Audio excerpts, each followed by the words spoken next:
I always thought generosity was a bridge. You build it plank by plank, and people meet you halfway. For years, I kept laying down wood, nails, paint, and then one phone call made me realize I had built a bridge no one intended to cross. My name is Evelyn Cole. I'm 69, retired school librarian, widow, and mother to one son, Jordan. If you asked anyone in Maple Ridge, Ohio, they tell you I'm the lady with the neat yard and the cinnamon rolls that make a church potluck feel like Christmas. I'm also the woman people come to when they run a little short on sugar, on rent, on courage. I learned to be dependable because for years, life kept depending on me. Jordan moved out at 24 with big plans and a tiny savings account. He's smart, always has been, but the world has a way of taking smart people by the shoulders and spinning them dizzy. He met Sierra at a friend's backyard barbecue. She had a laugh like a late-night radio host and the kind of eyes that make you ignore every second thought. They were quick fire, moved in within 6 months, fancy coffee machine on a credit card, matching tattoos paid for with a buy now, pay later app. Kids call that living. I called it juggling knives. I helped, not because they asked me to, but because at first they didn't have to. I saw the corners of their lives and filled them in. A grocery gift card here, a Target run there. Don't worry, I've got this month's gas. When Sierra's car needed tires, I put the Visa on the counter and said, take it and don't drive on threads. When Jordan's hours got cut, I slipped $200 into his jacket pocket the way I used to tuck notes into his lunchbox. Moms don't stop mothering, they just get quieter about it. Over time, quiet turned into routine. I started setting reminders on my phone. 1st of the month, Jordan rent boost. 15th, Sierra copay. 27th, just in case envelope. It's so good to be useful. It felt necessary. It felt like my love language was accepted, even if the words thank you came less and less dressed up. Last winter, when snow made the world soft and cruel all at once, Jordan called with news that put sunshine under my ribs. "We're getting married, Mom," he said, voice cracking in that boyish way I hadn't heard in years. I pictured a small ceremony at the lake pavilion, Sierra in something simple, Jordan in a navy jacket I'd buy him without telling him I did. I pictured family photos with my hair done by Maria from Main Street and a corsage that would make me smell like peonies for 2 days. I started making lists. Food, flowers, the cake I could pay for if budgets got tight. I put aside a little each week. I even bought a dress on sale in February, a soft blue that made me look like a gentle morning. I hung it on my closet door and smiled at it when I passed, as if it were a person waiting its turn to be loved. In March, I called to ask a simple question. "Sweetheart, did you two choose a date? I want to make travel plans for Aunt Louise if she feels up to coming." There was a pause I could hear the shape of. And then Jordan said, "Mom, it already happened. We went to the courthouse yesterday." I sat at my kitchen table and watched the steam leave my cup. Funny what your eyes do when your heart is learning something against its will. They go to ordinary things like steam to avoid the extraordinary things. "Oh," I said, and my voice sounded like a coat on a hanger. "Who was there?" I asked. "Nobody really," he said, throat clearing. "Just 2 witnesses they had at the clerk's office. We wanted it small, simple." In the background, I heard Sierra say, "Tell her it was last minute." He didn't mute. He never remembers to mute. I didn't argue. That's not my way. I said, "Congratulations. I wished you joy." I kept it sweet and short, as if brevity were grace.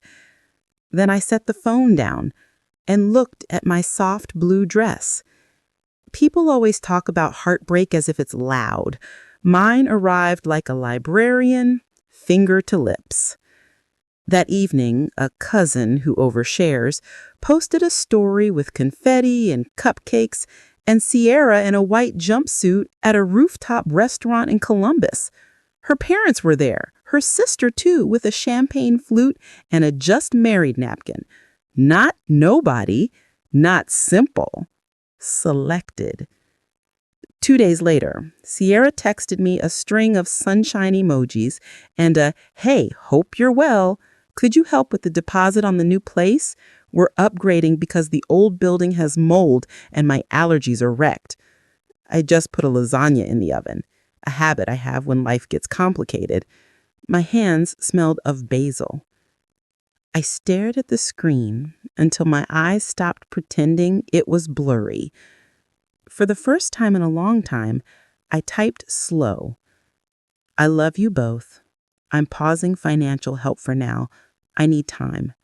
The dots bubbled, stopped, bubbled again. "Oh, okay. No worries. What changed?" Sierra asked. I looked at the soft blue dress. I wrote, "Me." I didn't sleep that night. Not because I was sad. Sadness is a blanket I know how to fold, but because I felt my bones rearranging themselves around a decision. In the morning, I made oatmeal the way Robert, my late husband, liked it, with brown sugar and a little salt. Then I opened my notebook and added numbers I'd avoided. Extra rent here, tires there, debit card loans that were really donations. The total looked like a road trip I never took. I drove to the bank. I know every teller there by name. They come to the library at Christmas time to see our train set. I asked to speak to someone about ending automatic transfers. The manager, a woman in her 40s with a haircut that says, "I drink coffee standing up," invited me into her office. "Miss Cole, we can make any changes you like," she said kindly. "Would you like to add alerts as well?" "Yes, text, email, maybe a smoke signal too," I joked, and she smiled the way you smile when someone is trying not to cry. We set everything up. She asked if I was safe at home. The question made me feel both silly and seen. "I am," I said, "but I'm learning safety comes in more kinds than one." By lunchtime, my phone began its little marathon. "Mom, what's going on?" Jordan texted. "Are you mad about the courthouse?" Then from Sierra, "We can do a dinner with you later. Like a special one, promise. It's just the deposit is due Friday." I put my phone face down like a misbehaving child and ate my oatmeal cold. That afternoon, there was a knock at my door. Not a polite one, the kind teenagers use when they're pretending to be confident. I opened it to find Jordan and Sierra and a man in a blazer that tries to sell you something even before his mouth does. He stuck his hand out, and I noticed the cufflinks, tiny anchors, as if he wanted to look stabilizing. "Miss Cole, I'm Daniel Hale. I work in family services consulting. Jordan and Sierra asked me to stop by because they're concerned." "Concerned about what?" I asked, leading them into the living room that still smells like orange oil on Saturdays. "Some changes," he said gently.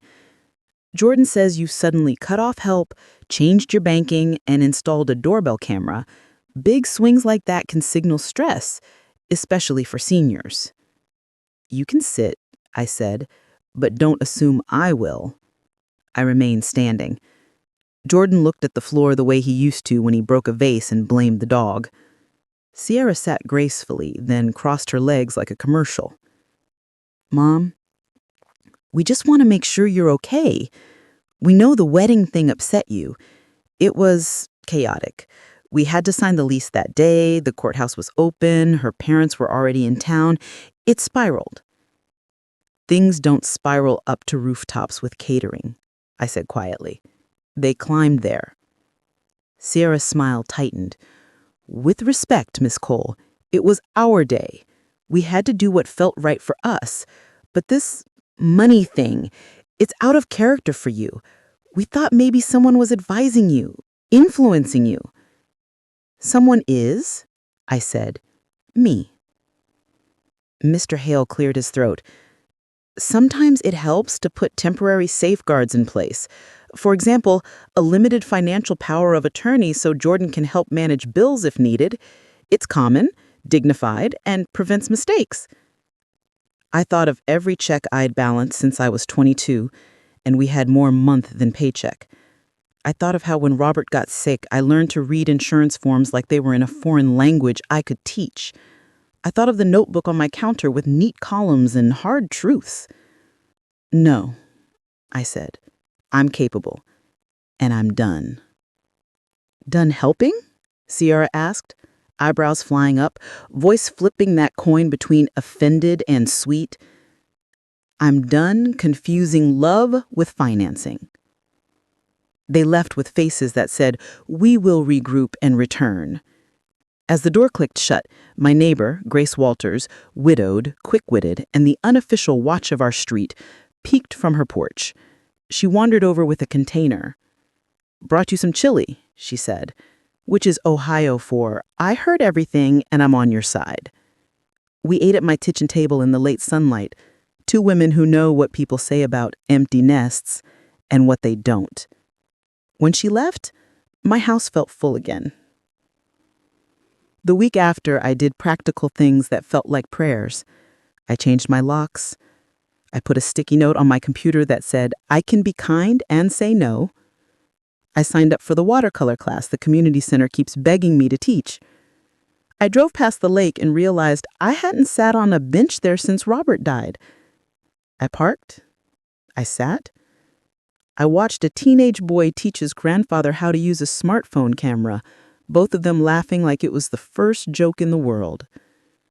Then came the letter, an official one, with weight to the paper and sharp edges. The county's Department of Adult Protective Services wanted to schedule a wellness visit. "We've received a report that you may be vulnerable to undue influence," it read. In the signature, a name, Social Worker Martinez. I called the number. "I'm fine," I said, measuring my breath, "but I understand you need to see that for yourself. Tomorrow at 10 is good." She arrived on time in flats that say, "I chase toddlers and truth." She was friendly, but her pen was not. It wrote everything. "Miss Cole, have you made sudden financial changes?" "Yes, I ended auto transfers to my adult son." "Why?" "Because I prefer my money to behave like money, not permission slips." "Any recent conflicts with family?" "A difference in expectations," I said. "I expected a seat at a table I helped build. They expected the table to be portable." "Do you manage your medications?" "I take vitamin D and aspirin when my knee remembers my age." "Would you like to see the bottle?" She smiled, despite herself. "Do you feel safe?"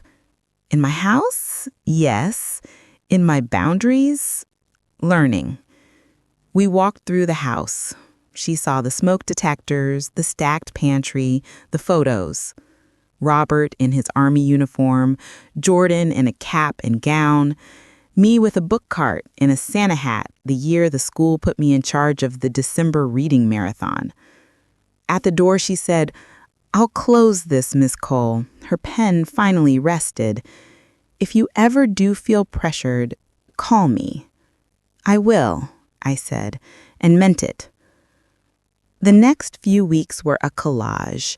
Sierra calling from a different number with a sugary, "Just checking in." Jordan texting late at night when courage doesn't have to look you in the eye. Grace showing up with recipes and jokes. Me buying a new pair of walking shoes that made me feel like a person who takes trains just because. I started sleeping with the window cracked. Spring smells like forgiveness, but not the kind where you let yourself be fooled again, the kind where you forgive yourself for being fooled at all. On a Tuesday that decided to be rainy, an envelope slid under my door. Cole v. Cole, petition to appoint conservator for an adult. My stomach flipped in a way that reminded me of roller coasters and regret. I sat on the floor.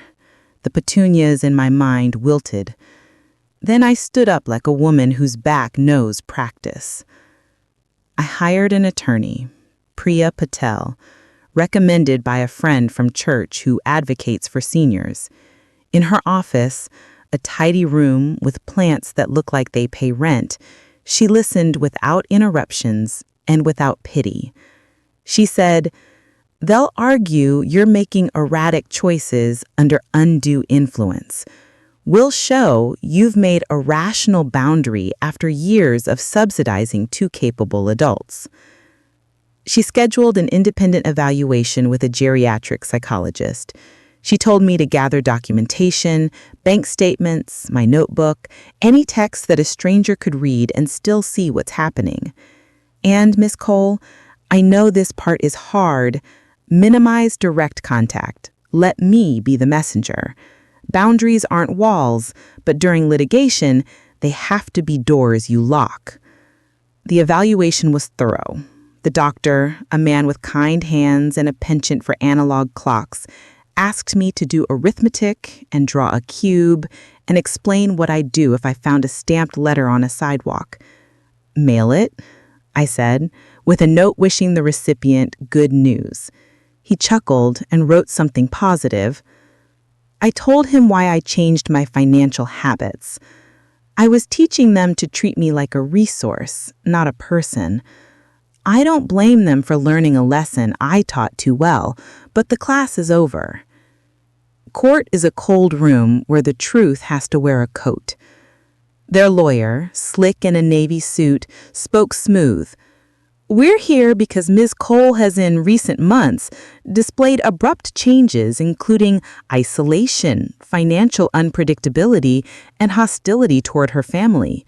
Our goal is to ensure her bills are paid and her safety is maintained." Priya stood and didn't raise her voice. "We're here because two adults lost access to an ATM labeled Mom. Ms. Cole has paid her bills for decades, cared for her husband through illness, and voluntarily subsidized the petitioners for years. When she said no, they translated that as confusion." They called Sierra first. She cried the kind of tears that look good on camera and said phrases like, "We love her," and "She's always been like a second mom to me." Then the questions. "When was the last time you invited Miss Cole to dinner without asking for money?" Priya blinked. "We chat all the time." "A date?" Priya pressed. "I don't memorize dates," she answered. And a certain kind of silence fell. Jordan took the stand, my son, the boy who used to fall asleep with his feet on my lap on long car rides because that somehow made the monsters in the dark behave. He looked at everything except me. "It's not about money," he said.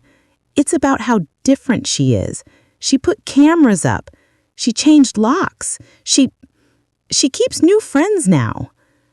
"New friends?" Priya asked. "You mean Ms. Walters, her 72-year-old widowed neighbor who brings soup, or the watercolor workshop at the community center?" He flushed. "It's not like that." "What's it like?" He didn't answer. Sometimes men don't because they don't have one that doesn't become a mirror.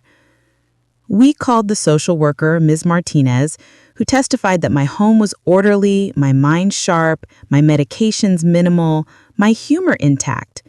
We called the bank manager, who confirmed I asked for alerts and protections any financial planner would applaud.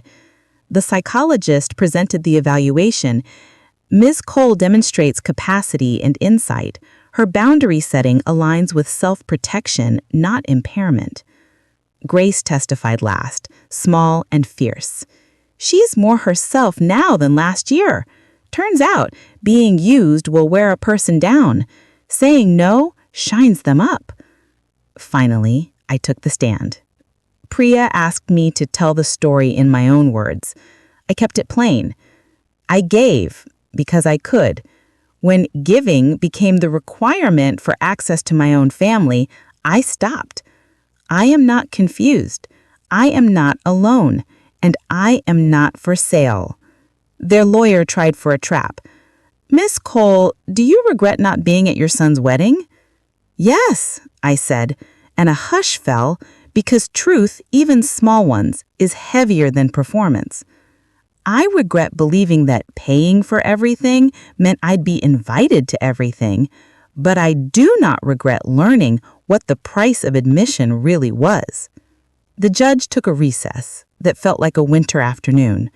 When he returned, his face had that careful neutrality of someone who knows people will hang the meaning of their lives on his next sentence. Petition denied, he said. Ms. Cole is competent. She is entitled to make financial decisions, including those her family dislikes. I didn't cry, not because I'm brave, but because I was dry. You can only wring a towel so long. Outside in the spring air that hadn't noticed the drama, Sierra walked past me with a look that could set paper on fire. Jordan hovered. Mom, he said, voice small, can we... Not today, I said. Today is for breathing. He nodded and put his hands in his pockets, the way Robert used to when he'd said the wrong thing to me and didn't know how to push the air back into the room. After that, life didn't become a movie. It became mine. I sold the old green sedan Robert swore he'd drive until it turned to dust and bought a used hatchback that gets good mileage and plays the classic station crisp. I planted zinnias because they forgive lateness and neglect. I taught a watercolor class to 6 women and 1 man who discovered he is better at painting lemons than he is at hiding from joy. Grace and I started walking every morning, and on Thursdays, we try a dessert neither of us can pronounce without laughing. I also did something bolder than I thought I could. I moved, not far, 15 minutes into town, into a tidy apartment that looks west, so sunsets have a reason to show off. I donated half the proceeds from my house to a local nonprofit that protects older adults from financial pressure inside their own family. With the other half, I started a small fund labeled Evelyn's Yes. I say yes to train rides, museum days, good sheets, and recipes I will burn and brag about anyway. Do I hear from Jordan? Sometimes. We meet for coffee where the waitress calls everyone hun, and the jukebox plays the same 5 songs in a kinder order. We talk about baseball and grocery prices. We don't talk about money. That's a boundary and a gift. At night, on my little balcony, I drink tea I often forget and finish cold. I keep the soft blue dress and wear it to other people's milestones where I'm invited for me, not my wallet. If you're listening and you've confused paying with belonging, write this on your fridge, the way I did. Love is not a receipt. You are allowed to say no. You are allowed to be invited. You are allowed to choose yourself. What would you have done in my place? Tell me in the comments. And if you want more stories about boundaries and late-blooming courage, subscribe. There's a seat here for you. It doesn't cost a thing.